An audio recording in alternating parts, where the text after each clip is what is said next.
in relation to politicians' terms and conditions, I think the pension is the area that is out of line, and I certainly would support changing that essentially to the same as other civil servants.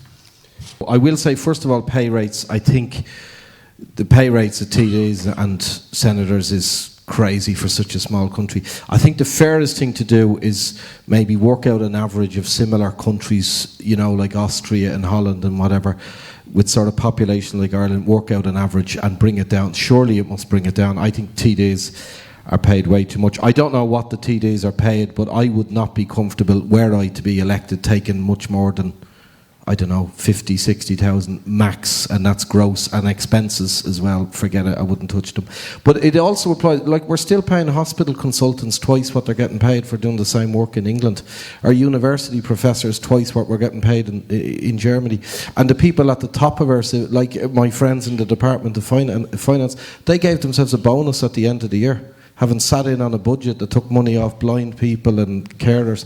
You know, that the people making the decisions that affect the ordinary people in a place like Dublin South Central are in a different, they're on a different planet. The pensions and the pay in the Dáil, definitely it should be cut more. I think Paul Gaugerty of the Green Party was the first person when the recession kicked in to volunteer for a pay cut.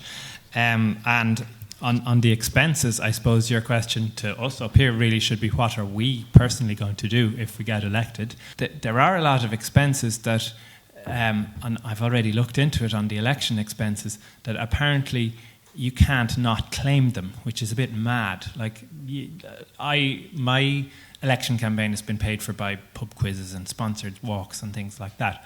But if I happen to get a quarter of a quota, then I have to put my accounts in, and they'll send me a cheque for that money, even though I didn't spend that money. That was other people's money. So I'll be asking the people who donated it which charity I should give it to, and I would treat any extra expenses that I get when elected in the same way. If they won't take it back, well, I'll give it to charity. That having been said, expenses have to be, like, it's crazy that you can have expenses that you don't have to show a receipt that you spent the money. Like,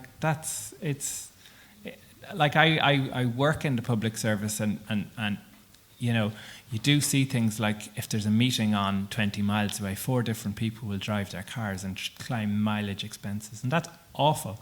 And I've been given out to for telling people that they can take the bus and we'll pay the bus fare. It's a problem right across the country with expenses.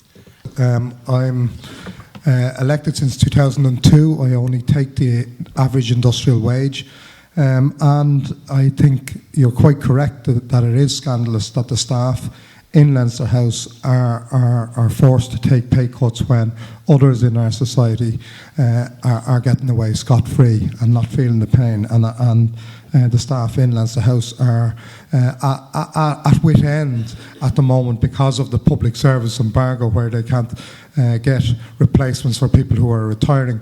They are being forced to do double and treble the work that they've previously done, and all of that needs to change. Where there are vacancies in essential services, they need to be filled, and they need to be filled now. Okay, well, firstly, with regard to Dáil salaries, they are pegged with a certain level in the civil service, and they've taken a few cuts over the last 6 to 9 months, also their expenses. But I do agree, I mean, in the Croke Park Agreement, I think there's room for further reduction in Dáil salaries, but as I say, they're linked, I think, to assistant principal officers. I think it's scandalous, the pensions these people are walking away with. Bertie Ahern walked away with 370,000 golden handshake and is going to get a nice pension on top of that, while people like ourselves, workers, are seeing actually the universal social charge impacting and the tax on our private pensions. I committed, and I've committed in all the material and so have all our ULA candidates, that we'll only take a worker's wage of a salary if elected, and we put the rest of the money back into communities, into workers, and if they're on strike and things like that and they need support, that we'll support those workers, and into, as I said, communities and that, and we'll campaign vigorously that every TD should earn a worker's wage, an average industrial wage, and have proven expenses. not made to just write out, go in with say €100 there for last week, travelling up and down, I need that. That had to be proven expenses. I think about the lads in the Dáil, you're right. I mean, if anybody's working, and sees the carry on up there, and I was the net beneficiary, I was a TD and I was a beneficiary. I understand the benefits are far greater now in this day and age than it was when I was there, but leaving that aside, to pay somebody for going to work is absolutely criminal. I didn't realise till I first got elected that if I signed in every day, I got an extra amount of money. But what I want to say is that has to come in as part of the total reform of Dáil Éireann, from the numbers there, the role of An Garda Síochána as drivers, the carpooling, the whole system has to be reformed from head to toe. One of the ways forward in all of these reforms will be to support the outcome of the Croke Park Agreement, and I support the negotiations that are taking place with a view to bringing sanity into the public services by way of negotiation, rather than the other political clout that says bash them, knock them down, get rid of their jobs with no negotiations. So I'm big into the agreements of that will come out of the Croke Park Agreement with a view to creating an efficient public service.